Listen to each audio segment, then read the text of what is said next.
శుభములు కలుగు నీకు.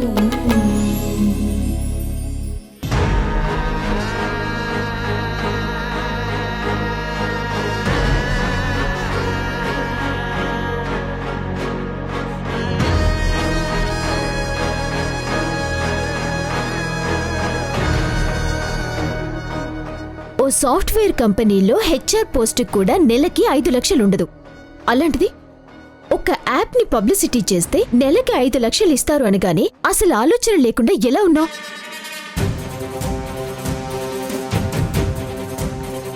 ఏయ్, నువ్వు దాన్నేం అనుకో.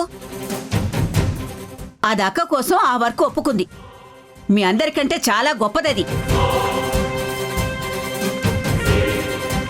కాదనట్లేదమ్మమ్మా, కానీ ఆ చరణ్ గారికి నాతో ఫ్రెండ్షిప్ చేయాలనే అవసరం లేకపోతే అసలు దీని గురించి ఎందుకు రిస్క్ తీసుకునేవారు?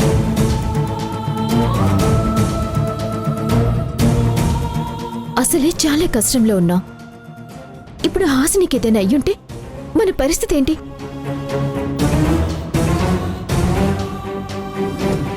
హాసిని, నువ్వొకటే గుర్తుపెట్టుకో, అసలు ఏది తేలికగా రాదు. డబ్బు అస్సలే రాదు. ఈజీగా వచ్చేస్తుంది అంటే ఖచ్చితంగా దాని వెనకాల ఏదో పెద్ద ప్రమాదమే వస్తుందని మర్చిపోవద్దు.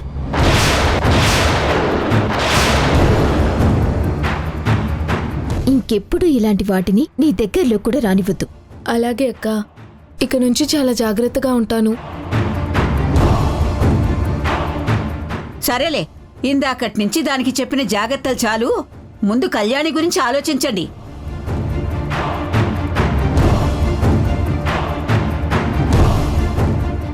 ఏమో, ఎంత ఆలోచించినా నాకేమీ అర్థం కావడం లేదు పిన్ని.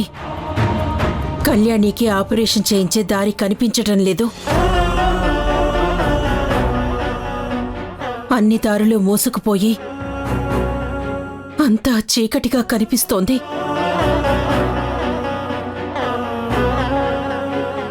ఇలా అయితే దాని జీవితాశయం ఏమవుతుంది? మనకే ఎందుకు ఇలా జరుగుతుంది పిన్ని?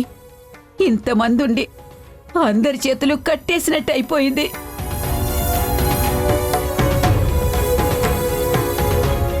అమ్మా, ఏంటి తల్లి ఇదంతా?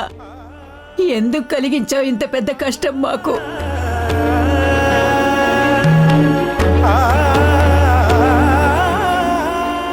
ఇది అమ్మవారిచ్చిన కష్టం కాదమ్మమ్మ, అరుంధతి గారు కల్పించిన కష్టమని హాసిని అంటోంది కదా.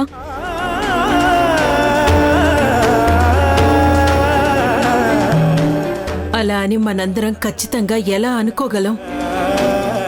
ఇంకా ఏంటమ్మా అనుకునేది? కావాలని ఎవరో అక్కకి యాక్సిడెంట్ చేసి ఎస్కేప్ అయిపోయారు. ఆపరేషన్ కోసం పొలం అమ్మాలంటే ఎప్పుడు రాని మీ ఆయన అడ్డం వచ్చాడు. అతని కొడుకు ఆ అరుంధతి షాప్లో పనిచేస్తున్నాడు. అక్కడ అరుంధతితో పొలం అమ్ముడు కాకపోవడానికి లింక్ ఉంది.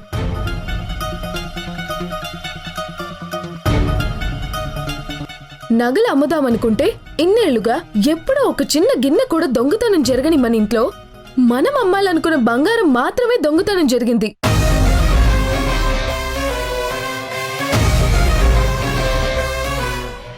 ఇంకొక రూపాయి డబ్బులు గాని, అంత కాస్ట్లీ పట్టు చీరలు గాని ఏవీ పోలేదు. ఎందుకు? ఆ దొంగలకి మన అవసరం తెలుసు కాబట్టి.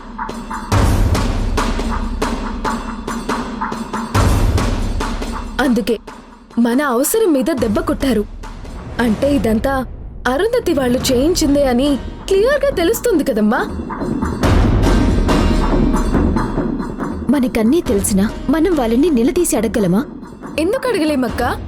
ఎందుకు? మనకి నోరు లేదా? మనం అడిగే వాటికి కావలసిన ఒక్క ఆధారం కూడా మన దగ్గర లేదు. లేదక్కా, మనం ఇలా ఊరుకోకూడదు. ఈరోజు మనందరం ఇంత దారుణమైన పరిస్థితిలో ఉండడానికి, ఈ కొద్దిలో ప్రమాదంలో పడిపోవడానికి కారణం వాళ్లే అక్కా. పదక్క, వెళ్ళి వాళ్లనే నిలదీసి అడుగుదాం.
మా ఇంటికి ఎందుకు వచ్చారు? మేమంటే పీకల దాకా కోపం ఉంది కదా. మేం పడుతున్న కష్టం చూసి సంతోషించడానికి వచ్చారా? వెళ్ళండి ముందిక్కడి నుంచి, పోండి. చూడండి, మా పరిస్థితిని చూసి హేళన చేద్దామని వచ్చారని మాకు అర్థమవుతుంది. చూడు, కానీ మేము సాయం చేద్దామని వస్తే ఒకళ్ళు సంతోషపడదామని వచ్చామంటున్నారు, ఇంకొకళ్ళు హేళన చేద్దామని వచ్చామని అంటున్నారు.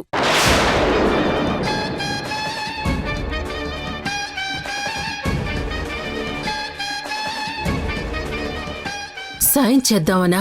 అవును, మీ కళ్యాణికి యాక్సిడెంట్ అయ్యిందని, తనకి ఆపరేషన్ చేయించడానికి డబ్బు ఎక్కడా దొరకలేదని తెలిసింది. అందుకే ఆపదలో ఉన్న మిమ్మల్ని ఆదుకోవటానికి మా అమ్మ రెడీగా ఉందని చెప్పడానికి వచ్చాం.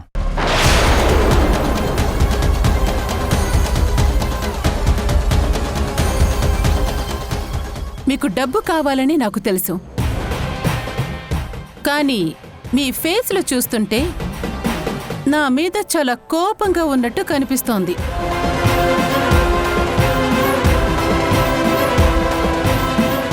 నాకు తెలిసి మీ అమ్మాయికి నేనే యాక్సిడెంట్ చేయించుంటానని ఇంకా ఏదేదో ఊహించుకొనుంటారు.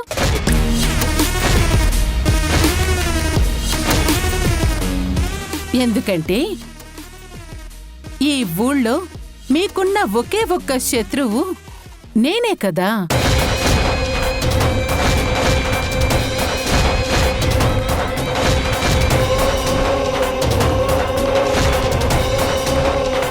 మాకు శత్రువులెవరూ లేరు అరుంధతి. మేమెవ్వరినీ అలా చూడం. నువ్వే మమ్మల్ని శత్రువుల్లా చూస్తున్నావు. అలా చూసే నువ్వు ఇప్పుడు మాకు సాయం చేస్తానని వస్తే మేమేమనుకోవాలి? నీకు కోపం పోయిందనుకోవాలా, లేదా మా మీద జాలి కలిగిందనుకోవాలా? ఏమనుకోవాలి? మీ మీద మా కోపం ఎప్పటికీ తగ్గదు.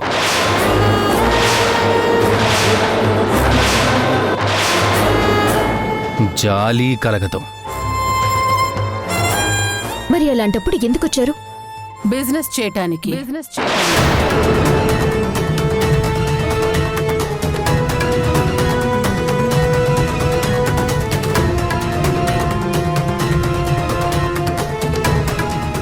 చూడు, నేను బిజినెస్ చేయాలనుకునేది మీ మీద కోపంతోనే.